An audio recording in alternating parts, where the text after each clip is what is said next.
Hello दोस्तों, welcome to my channel we are knowledge center. और आज हम करेंगे बहुत भारत भौतिक पर्यावरण जो एनसीईआरटी है अपवाह तंत्र क्लास चैप्टर नंबर 3 क्लास 11 का भूगोल है। पूरा डिटेल एनालिसिस होगा यूपीएससी के बेसिस पे। और एनसीईआरटी पढ़ना कितना इंपॉर्टेंट है अब तक आपको समझ में आ चुका होगा अगर आप पेपर दे रहे हो।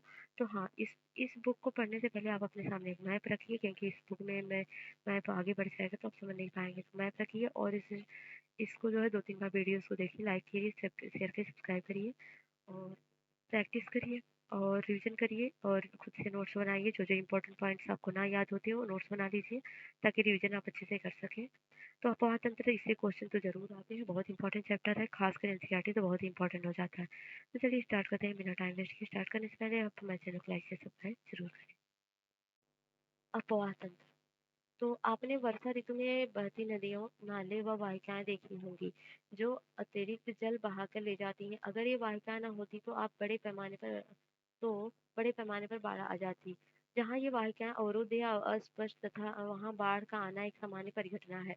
निश्चित वाहिकाओं के माध्यम से हो रहे जल प्रवाह को अपवाह कहते हैं। इन वाहिकाओं के जाल को अपवाह तंत्र कहा जाता है। किसी क्षेत्र का अपवाह तंत्र वहाँ के भूवैज्ञानिक समयावधि, चट्टानों की प्रकृति एवं संरचना, स्थलाकृति, ढाल, बहते जल की मात्रा, बहाव की अवधि का परिणाम है। क्या आपके शहर या गांव के पास कोई नदी है?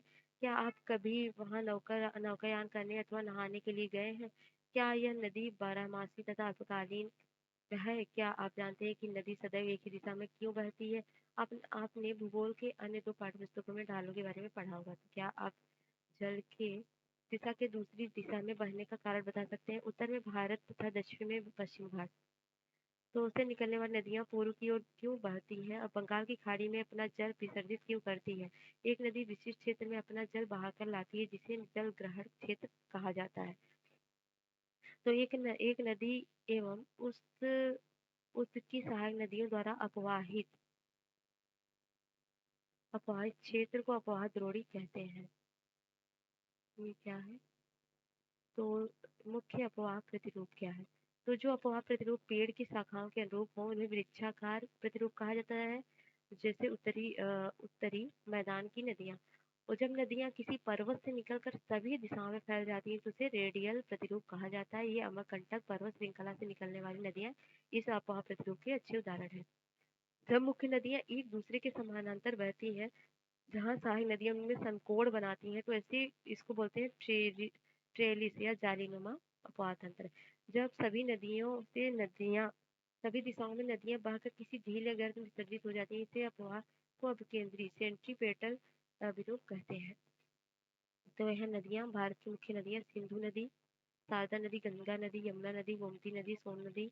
तो गंगा नदी से बहती हुई बांग्लादेश होते हुए ऐसे यहाँ बंगाल खाड़ी में गिरती है। तो यहाँ लूनी नदी है, चंबल नदी, सिंध, कायन, बेतवा। तो मैप रख लीजिए अपने सामने, फिर देखिए। तो एक अपवाद द्रोणी को एक दूसरे से अलग करने वाली सीमा को जल विभाजक या जल संभर मतलब वेस्टर सेट कहते हैं, वाटर सेट कहते हैं। बड़ी नदियों के जलग्रहण क्षेत्र को नदी द्रोणी, जबकि छोटी नदियों वाले नालों द्वारा अपवाहित क्षेत्र को जल संभर की ही कहा जाता है। नदी द्रोणी का आकार बड़ा होता है जबकि जल संभर का आकार छोटा होता है। नदी द्रोणी एक जल संभर एकता से परिचायक है। इसके एक भाग में परिवर्तन का प्रभाव एवं अन्य भाग पूर्ण क्षेत्र में देखा जा सकता है, इसलिए इन्हें सूक्ष्म, मध्यम और बृहद नियोजित इकाइयों व क्षेत्रों के रूप में लिया जा सकता है। भारतीय उपवाह तंत्र को विभिन्न आधारों पर वर्गीकृत किया जा सकता है। समुद्र में जल विसर्जन के आधार पर इसे 2 समूहों में बांटा जा सकता है, अरब सागर का अपवाह तंत्र व बंगाल की खाड़ी का अपवाह तंत्र। यह अपवाह तंत्र दिल्ली, कटक, अरावली एवं सह्याद्री द्वारा विलग किए गए हैं। इन जल विभाजकों को एक रेखा द्वारा दर्शाया गया। कुल अपवाह क्षेत्र का लगभग 77% भाग, जिसमें गंगा, ब्रह्मपुत्र, महानदी, कृष्णा आदि नदियां शामिल है, बंगाल की खाड़ी में जल विसर्जित करती है, जबकि 23% क्षेत्र इनमें सिंधु, नर्मदा, तापी, माही व पेरियार नदियां हैं अपना जल अरब सागर में गिराती है। जल सांभर क्षेत्र के आकार के आधार पर भारतीय अपवाह द्रोणियों को 3 भागों में बांटा गया है। प्रमुख नदी द्रोणी जिनका अपवाह क्षेत्र 20,000 वर्ग किलोमीटर से अधिक है, इनमें 14 नदी द्रोणियां शामिल है, जैसे गंगा, ब्रह्मपुत्र, कृष्णा, तापी, नर्मदा, माही, पेन्नार, साबरमती, बराक आदि।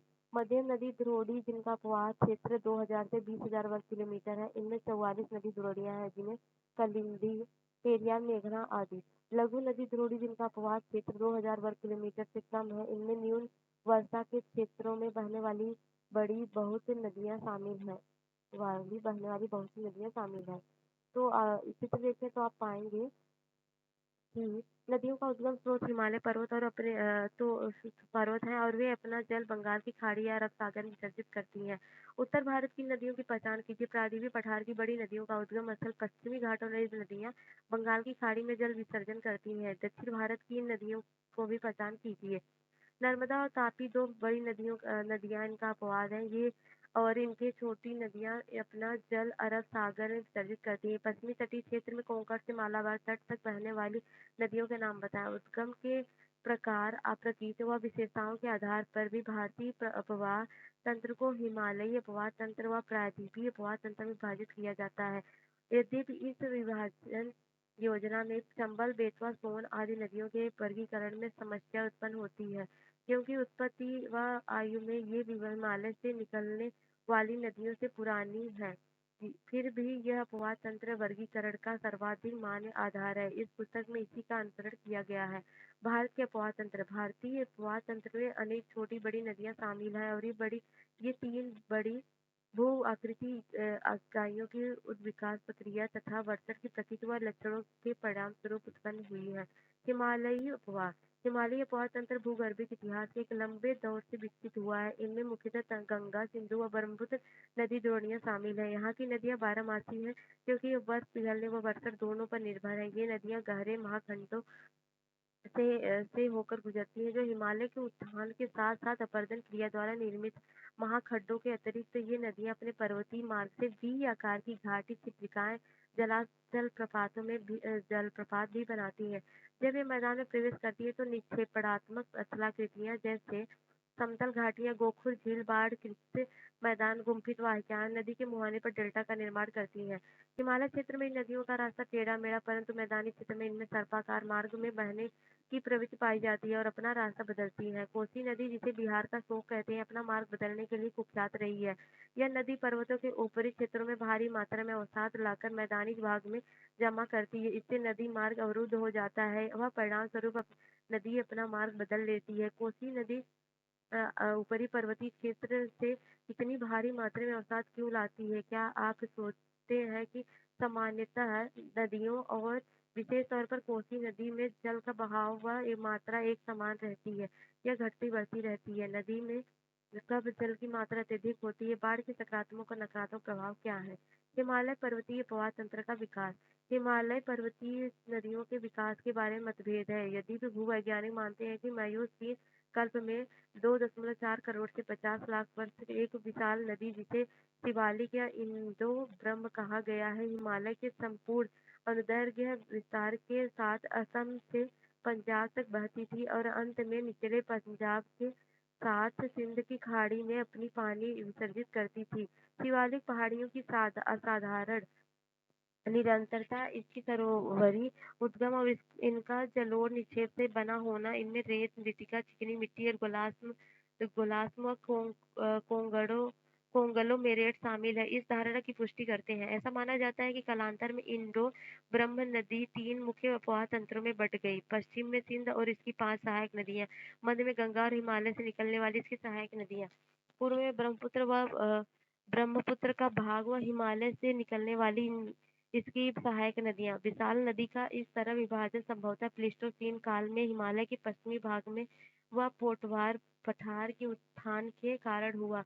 यह क्षेत्र सिंध व गंगा प्रवाह तंत्रों के बीच जल विभाजक बन गया। इसी प्रकार मध्य प्लीस्टोसीन काल में राजमहल पहाड़ियां और मेघालय पठार के मध्य स्थित मालदा गैप का अधोक्षेपण हुआ, इसमें जिसमें गंगा और ब्रह्मपुत्र नदी तंत्रों का दिक् परिवर्तन हुआ और ये बंगाल की खाड़ी की ओर प्रवाहित हुए।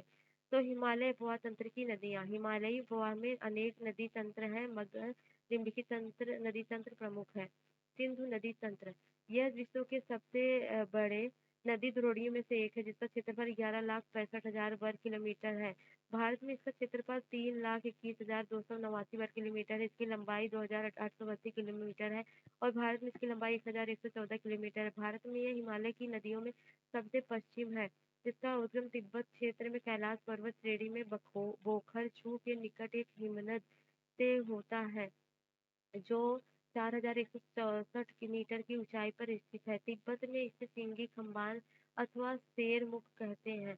लद्दाख और जास्कर श्रेणियों के बीच से उत्तर पश्चिमी दिशा में बहती हुई यह लद्दाख और बलूचिस्तान से गुजरती है। लद्दाख श्रेणी को काटते हुए यह नदी जम्मू और कश्मीर में गिलगित के समीप एक दार्शनिक महाखड्डू का निर्माण करती है। पाकिस्तान में सिल्लस के निकट दर्दिस्तान प्रदेश में प्रवेश करती है। मानचित्र पर इस क्षेत्र को रेखांकित करें। सिंधु नदी की बहुत सी सहायक नदियां हिमालय पर्वत से निकलती हैं, जैसे सयोक, गिलगित, जास्कर, हुंजा, यह नुब्रा, सिगार व गास्टिन व द्रास। अंततः यह नदी अटक के निकट पहाड़ियों से बाहर निकलती है, जहां दाहिने तट पर काबुल नदी में मिलती है। इसके दाहिने तट पर मिलने वाली अन्य प्रमुख नदियां, मुख्य नदी सहायक नदियां खुर्रुम, सोची, गोमल, वियोवा और संगर है। ये सभी नदियां सुलेमान श्रेणियों से निकलती है और यह नदी दक्षिण की ओर बहती हुई मिथन कोट के निकट पंचनद का जल प्राप्त करती है। पंचनद नाम पंजाब की 5 मुख्य नदियों सतलुज, ब्यास, रावी, चेनाब और झेलम को दिया गया है। अतः अंत में सिंधु नदी कराची के पूर्व में अरब सागर में जा गिरती है। भारत में सिंधु, जम्मू और कश्मीर राज्य में बहती है। झेलम, जो सिंधु की महत्वपूर्ण सहायक नदी है, कश्मीर घाटी के दक्षिण पूर्वी भाग में पीर पंजाल गिरिपाद में स्थित वेदी नाग झरने से निकलती है। पाकिस्तान में प्रवेश करने से पहले यह नदी श्रीनगर वुलर झील से बहते हुए एक तंग व गहरे महाखड्ड से गुजरती है। पाकिस्तान में झंग के निकट यह चेनाब नदी से मिलती है। चेनाब सिंध की सबसे बड़ी सहायक नदी है। यह चंद्रा और भागा दो सरिताओं के मिलने से बनती है। ये सरिताएं हिमाचल प्रदेश में केलांग के निकट तांडी में आपस में मिलती हैं, इसलिए इसे चंद्रभागा के नाम से भी जाना जाता है। पाकिस्तान में प्रवेश करने से पहले यह नदी 1180 किलोमीटर बहती है। रावी सिंधु की एक अन्य महत्वपूर्ण सहायक नदी है। यह हिमाचल प्रदेश की कुल्लू पहाड़ी में रोहतांग दर्रे के पश्चिम से निकलती है और राज्य की चंबा घाटी से बहती है। पाकिस्तान में प्रवेश करने व सराय सिंधु के निकट चेनाब नदी में मिलने से पहले यह नदी गिर पंजाल के दक्षिण पूर्वी भाग व धौलाधर के बीच प्रदेश में प्रवाहित होती है। ब्यास सिंधु की अन्य महत्वपूर्ण सहायक नदी है, जो समुद्र तल से 4000 मीटर की ऊंचाई पर रोहतांग दर्रे के निकट ब्यास कुंड से निकलती है। यह नदी कुल्लू घाटी में गुजरती है और धौलाधर श्रेणी में कांती और लारगी में महाखड्ड का निर्माण करती है। पंजाब के मैदान में प्रवेश करती है, जहाँ हरीके के पास सतलुज नदी में जा मिलती है। सतलुज नदी तिब्बत में 4555 मीटर की ऊंचाई पर मानसरोवर के निकट राक्षस ताल से निकलती है, जहां इसे लॉन्गचेन खंबा के नाम से जाना जाता है। भारत में प्रवेश करने से पहले यह लगभग 400 किलोमीटर तक सिंध नदी के समांतर बहती है और रोपड़ में एक महाखड्ड से निकलती है। यह हिमालय पर्वत श्रेणी में सिरकिला से बहती हुई पंजाब के मैदान में प्रवेश करती है। यह पूर्ववर्ती नदी है। यह अत्यंत महत्वपूर्ण सहायक नदी है, क्योंकि यह भाखड़ा नागर परियोजना के नहर तंत्र का पोषण करती है। गंगा नदी तंत्र अपनी द्रोणी के सांस्कृतिक महत्व दोनों के दृष्टिकोणों से गंगा भारत की सबसे महत्वपूर्ण नदी है। यह नदी उत्तराखंड राज्य के उत्तरकाशी जिले के गोमुख निकट गंगोत्री हिमनद से 3900 मीटर की ऊंचाई से निकलती है। यहाँ यह भागीरथी के नाम से जानी जाती है। यह मध्य व लघु हिमालय श्रेणियों को काट कर तीर्थंग महाखड्डों से होकर गुजरती है। देवप्रयाग में भागीरथी अलकनंदा से मिलती है और इसके बाद गंगा कहलाती है। अलकनंदा नदी का स्रोत बद्रीनाथ के ऊपर सतुवत हिमनद से है। यह अलकनंदा धौली और विष्णु गंगा धराव से मिलकर बनती है। जोशीमठ विष्णु प्रयाग में मिलती है। अलकनंदा की अन्य सहायक नदी पिंडार है, जो इससे तड़ प्रयाग में मिलती है, जबकि मंदाकिनी या काली गंगा इसमें रुद्र प्रयाग से मिलती है। गंगा नदी हरिद्वार में मैदान में प्रवेश करती है, जहाँ यह पहले दक्षिण की ओर, फिर दक्षिण पूर्व की ओर, फिर पूर्व की ओर बहती है। अंत में दक्षिणमुखी होकर दो जल वितरिकाओं में भागीरथी और पद्मा में विभाजित हो जाती है। इस नदी की लंबाई 2525 किलोमीटर है और यह उत्तराखंड में 110 किलोमीटर, उत्तर प्रदेश में 1450 किलोमीटर, बिहार में 445 किलोमीटर और पश्चिम बंगाल में 520 किलोमीटर मार्ग तय करती है। गंगा द्रोणी केवल भारत में लगभग 8.6 लाख वर्ग किलोमीटर क्षेत्र में फैली हुई है। भारत का सबसे बड़ा अपवाद तंत्र है, जिसमें उत्तर में हिमालय से निकलने वाली बारहमासी अनित्यवाही नदियां और दक्षिण में प्रायद्वीप से निकलने वाली अनित्यवाही नदियां शामिल है। सोन इसके दाहिने किनारे पर मिलने वाली प्रमुख सहायक नदी है। बाएं तट पर मिलने वाली महत्वपूर्ण सहायक नदियां रामगंगा, गोमती, घाघरा, गंडक, कोसी व महानंदा है। सागर द्वीप के निकट यह नदी अंततः बंगाल की खाड़ी में जा मिलती है। तो क्या आप जानते हैं नमामि गंगे परियोजना एक एकीकृत संरक्षण मिशन है जिसे जून 2014 में केंद्र सरकार द्वारा प्रमुख कार्यक्रम के रूप में अनुमोदित किया गया है। इसमें राष्ट्रीय नदी गंगा संबंधित 2 उद्देश्य हैं। प्रदूषण के प्रभाव को कम करता है तथा इसके संरक्षण कार्यकल्प को पूरा करना। नमामि गंगे कार्यक्रम के मुख्य स्तंभ है सीवेज ट्रीटमेंट अवस्था, नदी के किनारे का विकास, नदी सतह सफाई, जैव विविधता और वनीकरण और जन जागरूकता और औद्योगिक अपशिष्ट निगरानी और गंगा ग्राम। यमुना गंगा की सबसे पश्चिमी और सबसे लंबी सहायक नदी है। इसका स्रोत ये यमुनोत्री हिमनद से है जो हिमालय में बंदरपूछ श्रेणी की पश्चिमी ढाल पर 6316 मीटर ऊंचाई पर स्थित है। प्रयाग में इसका गंगा में से संगम होता है। प्रायद्वीपीय पठार में निकलने वाली चंबल, सिंध, बेतवा और केन इसके दाहिने तट पर मिलती है, जबकि हिंडन, रिंद, सेंगर, वरडा आदि नदियां इसके बाएं तट पर मिलती हैं। इसका अधिकांश जल सिंचाई उद्देश्यों के लिए पश्चिमी और पूर्वी यमुना नहरों तथा आगरा में नहर में आता है।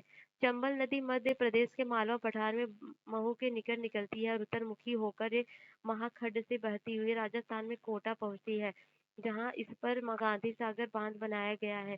कोटा से यह बूंदी, सवाई माधोपुर और धौलपुर होती हुई यमुना नदी में मिल जाती है। चंबल अपनी उत्खात भूमि वाली भू आकृति के लिए प्रसिद्ध है, जिसे चंबल खड्ड कहा जाता है। गंडक नदी 2 धाराओं काली गंडक और त्रिशूल गंगा से मिलने से बनती है। यह नेपाल हिमालय में धौलागिरी माउंट एवरेस्ट के बीच निकलती है और मध्य नेपाल को प्रवाहित करती है। बिहार के चंपारण जिले में यह गंगा मैदान में प्रवेश करती है और पटना के निकट सोनपुर में गंगा नदी में जा मिलती है। घाघरा नदी माप चांचुगो हिमनद से निकलती है तथा तिला, सेती व बेरी नामक सहायक नदियों का जल ग्रहण करने के उपरांत सीसा पानी में एक गहरे महाखड्ड का निर्माण करते हुए पर्वत से बाहर निकलती है। शारदा नदी इससे मैदान में मिलती है और अंततः छपरा में यह गंगा नदी में विलीन हो जाती है। कोसी एक पूर्ववर्ती नदी है जिसका स्रोत तिब्बत में माउंट एवरेस्ट के उत्तर में है, जहाँ से इसकी मुख्य धारा अरुण निकलती है। नेपाल में मध्य हिमालय को पार करने के बाद इसमें पश्चिम से सोन कोसी और पूर्व से तमोर कोसी मिलती है। अरुण नदी से मिलकर यह सप्त कोसी बनाती है। रामगंगा नदी गैरसैंण के निकट गढ़वाल की पहाड़ियों से निकलने वाली अपेक्षाकृत छोटी नदी शिवालिका को पार करने के बाद ये अपना मार्ग दक्षिण पश्चिम दिशा की ओर बनाती है और उत्तर प्रदेश में नाजीबाबाद के निकट मैदान में प्रवेश करती है। अंत में कन्नौज के निकट यह गंगा नदी में मिल जाती है। छोटा नागपुर पठार के पूर्वी किनारे पर दामोदर नदी बहती है और भ्रंश घाटी से होती हुई हुगली नदी में गिरती है।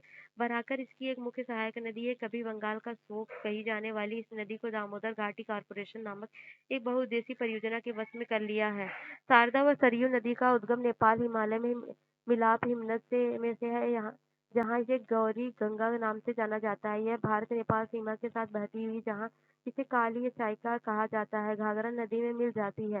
गंगा नदी की एक अन्य महत्वपूर्ण सहायक नदी महानंदा और दार्जिलिंग पहाड़ियों से निकलती है। यह नदी पश्चिमी बंगाल में गंगा के बाएं तट पर मिलने वाली अंतिम सहायक नदी है। गंगा के दक्षिण तट पर सोन एक बड़ी सहायक नदी है और अमरकंटक पठार से निकलती है। पठार के उत्तरी किनारे पर जल प्रपातों के श्रृंखला बनाती है। यह नदी पटना से पश्चिम में आरा के पास गंगा नदी में विलीन हो जाती है। ब्रह्मपुत्र नदी तंत्र विश्व की सबसे बड़ी नदियों में से एक ब्रह्मपुत्र का उद्गम कैलाश पर्वत श्रेणी में मानसरोवर झील के निकट चोमायुगडुग हिमनद से है। यहाँ से यह पूर्व दिशा में अंधेर के रूप में बहती हुई दक्षिणी तिब्बत के शुष्क व समतल मैदान में लगभग 1200 किलोमीटर की दूरी तय करती है, जहाँ से संपको नाम से जाना जाता है, जिसका अर्थ है सोदक। तिब्बत के रांगो सांगपो इसके दक्षिणी तट पर एक प्रमुख सहायक नदी है। मध्य हिमालय में नामचा बारवा निकट एक गहरे महाखड्ड का निर्माण करती हुई एक प्रबुद्ध व तेज बहाव वाली नदी के रूप में बाहर निकलती है। हिमालय के गिरिपद में यह सीसंग या सीसंग के नाम से निकलती है। अरुणाचल प्रदेश में सादियों कस्बे के पश्चिम में यह नदी भारत में प्रवेश करती है। दक्षिण पश्चिम दिशा में बहते हुए इसके बाएं तट पर इसकी प्रमुख सहायक नदियां दिबांग तथा सिकांग लोहित मिलती है और इसके बाद ये नदी ब्रह्मपुत्र के नाम से जानी जाती है। असम घाटी में अपनी 750 किलोमीटर की यात्रा में ब्रह्मपुत्र में असंख्य सहायक नदियां आकर मिलती हैं। इसके बाएं तट की प्रमुख सहायक नदियां बूढ़ी, दिहिंग, धनसरी, जबकि दाएं तट पर मिलने वाली महत्वपूर्ण सहायक नदियां जैसे सुबनसिरी, कामेंग, मानस व संकोश है। सुबनसिरी, जिसकी उद्गम तिब्बत से है, एक पूर्ववर्ती नदी है। ब्रह्मपुत्र नदी बांग्लादेश में प्रवेश करती है और फिर दक्षिण दिशा में प्रवाहित होती है बहती है। बांग्लादेश में यह जमुना कहलाती है। बांग्लादेश में यह नदी जमुना कहलाती है। और एक मिनट।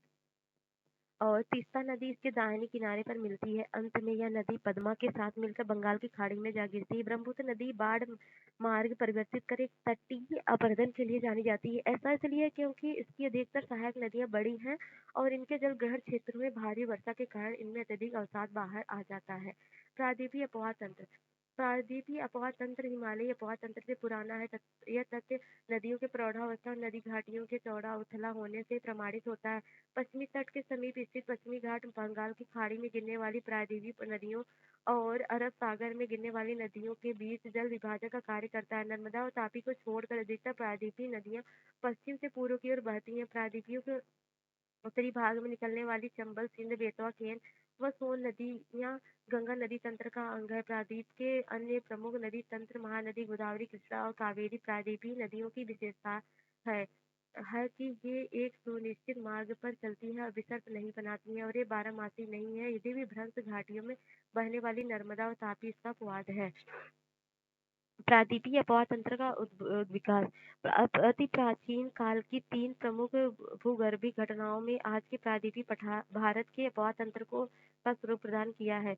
आरंभिक, जैसे कि पहला है आरंभिक टर्शियरी काल के दौरान प्रायद्वीपीय पश्चिमी पार्श्व का अवतलन व धंसाव, जिससे यह समुद्र तल से नीचे चला गया। इससे भूजल संवर्ग के दोनों ओर नदी की समानता सममित योजना में गड़बड़ी हो गई। दूसरा, हिमालय में होने वाले प्रोत्थान के कारण प्रायद्वीपीय खंड के उत्तरी भाग का अवतरण और परिणाम स्वरूप भ्रंश द्रोणियों का निर्माण हुआ। नर्मदा और तापी इन्हीं भ्रंश घाटियों में बह रही हैं और अपरद पदार्थ से धूल दरारों को भर रही हैं। इसलिए इन नदियों में जलोढ़ और डेल्टा निक्षेप की कमी पाई जाती है। इस काल में प्रायद्वीपीय खंड उत्तर पश्चिम दिशा में दक्षिण पूर्व दिशा में झुक गया। परिणाम स्वरूप इसका प्रवाह बंगाल की खाड़ी की ओर उन्मुख हो गया। प्रायद्वीपीय नदी तंत्र। प्रायद्वीपीय प्रवाह में अनेक नदी तंत्र है। प्रमुख प्रायद्वीपीय नदी तंत्रों का संक्षिप्त विवरण इस प्रकार है। महानदी छत्तीसगढ़ के रायपुर जिले में सिहावा के निकट निकलती है और उड़ीसा से बहती हुई अपना जल बंगाल की खाड़ी में विसर्जित करती है। यह नदी 851 किलोमीटर लंबी है और इसका जल ग्रहण क्षेत्र लगभग 1.42 लाख वर्ग किलोमीटर है। इसके निचले मार्ग में नौ संचालन भी होता है और इस नदी की अपवाह द्रोणी का 53% भाग मध्य प्रदेश व छत्तीसगढ़ में, 47% भाग उड़ीसा राज्य में स्थित है।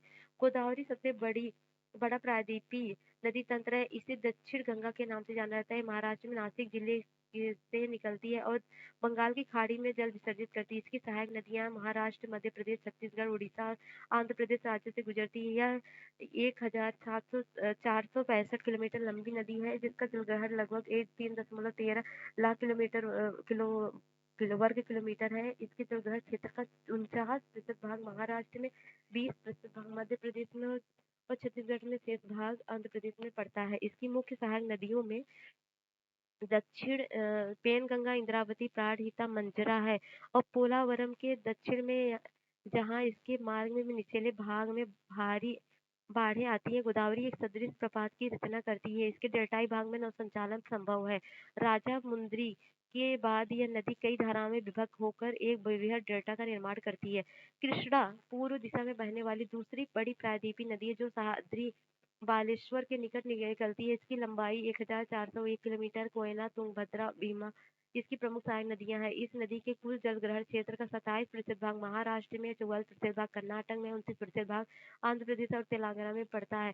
कावेरी नदी कर्नाटक के कोगाडू जिले में ब्रह्मगिरी पहाड़ियों से निकलती है। इसकी लंबाई 800 किलोमीटर और यह 81,155 वर्ग किलोमीटर क्षेत्र को प्रभावित करती है।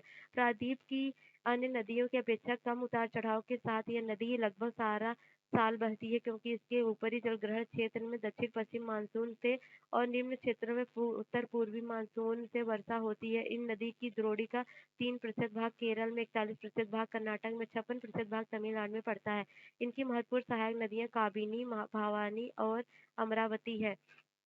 नर्मदा नदी अमरकंटक पठार के पश्चिमी पार्श्व से लगभग 1057 किलोमीटर की ऊंचाई से निकलती है। दक्षिण में सतपुड़ा और उत्तर में विंध्याचल श्रेणियों के मध्य ये ब्रह्मस्त्र घाटी से बहती हुई संगमरमर की चट्टानों में खूबसूरत महाखड्ड और जबलपुर के निकट धुआंधार जलप्रपात बनाती है। लगभग 1312 किलोमीटर दूरी तक बहने के बाद यह बड़ौदा के दक्षिण में अरब सागर में मिलती है और 27 किलोमीटर लंबा नदमुख बनाती है। सरदार सरोवर परियोजना इसी नदी पर बनाई गई है। नर्मदा नदी संरक्षण के लिए प्रारंभ की गई योजना नमामि देवी नर्मदे एक यात्रा के विषय में जानकारी एकत्रित करें, आपस में चर्चा करें। तो तापी पश्चिम दिशा में बहने वाली एक महत्वपूर्ण नदी है। यह मध्य प्रदेश में बैतूल जिले में मुलताई से निकलकर यह 724 किलोमीटर लंबी नदी है और लगभग 65,145 वर्ग किलोमीटर क्षेत्र को प्रभावित करती है। इसके प्रवाह क्षेत्र का 79% भाग महाराष्ट्र में, 15% भाग मध्य प्रदेश में और 13% गुजरात में पड़ता है। अरावली के पश्चिम में लोनी राजस्थान का सबसे बड़ा नदी तंत्र है। यह पुष्कर के समीप दो धाराओं के रूप में उत्पन्न होती है, जो गोविंदगढ़ के निकट आपस में मिल जाती है। यहाँ से यह नदी अरावली पहाड़ियों से निकलती है और लूनी कहलाती है। तलवाड़ा तक यह पश्चिम दिशा में बहती है और तत्पश्चात दक्षिण पश्चिम दिशा में बहती हुई कच्छ के रन में जा मिलती है। यह संपूर्ण नदी तंत्र अल्पकालिक है। नदी जल उपयोग की सीमा। तो भारत की नदियां प्रतिवर्ष जल की विशाल मात्रा का वहन करती है, लेकिन समय व स्थान की दृष्टि से इनका विवरण समान नहीं है। बारहमासी नदियां वर्ष भर जल का वहन करती है, परंतु अनित्यवाही नदियों में शुष्क ऋतु में बहुत कम जल होता है। वर्षा ऋतु में अधिकांश जल बाढ़ में व्यर्थ हो जाता है और समुद्र में बह जाता है। इसी प्रकार जब देश के एक भाग में बाढ़ होती है तो दूसरा सूखाग्रस्त होता है। ऐसा क्यों होता है? क्या यह जल उपलब्धता की समस्या है या इसके प्रबंधन की? क्या आप देश में एक साथ आने वाली बाढ़ और सूखे की समस्या को कम करने के उपाय सुझा सकते हैं? तो क्या एक द्रोणी की जल अधिक को जल की कमी वाली द्रोणियों में स्थानांतरित करके इस समस्या को समाप्त अथवा कम किया जा सकता है? क्या हमारे देश में नदियों की द्रोणियों को जोड़ने संबंधी कोई योजना बनाई गई है? क्या आपने समाचार पत्रों में नदियों को आपस में जोड़ने के बारे में पढ़ा है? क्या आप समझते हैं कि मात्र नहर बनाकर गंगा नदी का पानी प्रायद्वीपीय नदियों में स्थानांतरित किया जा सकता है? मुख्य समस्या क्या है? तो इस पुस्तक के दूसरे अध्याय को देखिए और धरातल के ऊबड़-खाबड़ होने से उत्पन्न कठिनाई को जानें। मैदानी क्षेत्रों में पठारी क्षेत्र में जल कैसे उठाया जा सकता है? क्या उत्तर भारत की नदियों में पर्याप्त अधिक जलाधिक्य है, जिसे स्थायी और स्थानांतरित किया जा सकता है? इस पूरे मुद्दे पर वाद-विवाद का आयोजन करें, एक लेख तैयार करें। नदी जल उपयोग में संबंधित निम्नलिखित समस्याओं को आप किस प्रकार क्रम देते हैं? पर्याप्त मात्रा में जल उपलब्ध न होना, नदी जल प्रदूषण, नदी जल में गाद, ऋतुवन जल का असमान प्रवाह, राज्यों के बीच नदी जल विवाद, मध्य धारा की ओर बस्तियों के विस्तार के कारण। नदी वाहिकाओं का सिकुड़ना। तो नदियां प्रदूषित क्यों हैं? क्या आपने शहरों के गंदे पानी को नदियों में गिरते देखा है? औद्योगिक कूड़ा करकट कहाँ डाला जाता है? बहुत ही शमशान घाट नदी किनारे और कई बार मृत शरीरों को नदियों में डाल दिया जाता है। कुछ त्योहारों पर फूलों और मूर्तियों को नदियों में डुबो दिया जाता है। बड़े पैमाने पर स्नान, कपड़े धोना भी नदी जल को प्रदूषित करता है। नदियों को प्रदूषण मुक्त कैसे किया जा सकता है? क्या आपने गंगा एक्शन प्लान और दिल्ली में यमुना सफाई अभियान के विषय में पढ़ा है? नदियों को प्रदूषण मुक्त बनाने हेतु योजना पर सामग्री एकत्र करें। इस सामग्री को एक लेख के रूप में व्यवस्थित करें। तो एक क्वेश्चन आंसर है, निम्नलिखित में से कौन सी नदी बंगाल का शोक कहलाती है? तो दामोदर। और निम्नलिखित में से किस नदी की द्रोणी भारत में सबसे बड़ी है? तो गंगा की। निम्नलिखित में से कौन सी नदी पंचनद में शामिल नहीं है? तो रावी, झेलम, चेनाब। इसको आप आंसर करेंगे। निम्नलिखित में से कौन सी नदी भ्रंश घाटी में बहती है? ये भी बताइएगा। मैं सब थोड़ी ना बताऊंगी, आप सब आंसर दीजिए और क्वेश्चन आंसर करने का प्रयास करिए। कैसा लगा वीडियो बताइए जरूर। लाइक जाने से पहले चैनल को लाइक शेयर सब्सक्राइब जरूर करिएगा। मिलते हैं नेक्स्ट वीडियो, तब तक के लिए जय हिंद, जय भारत।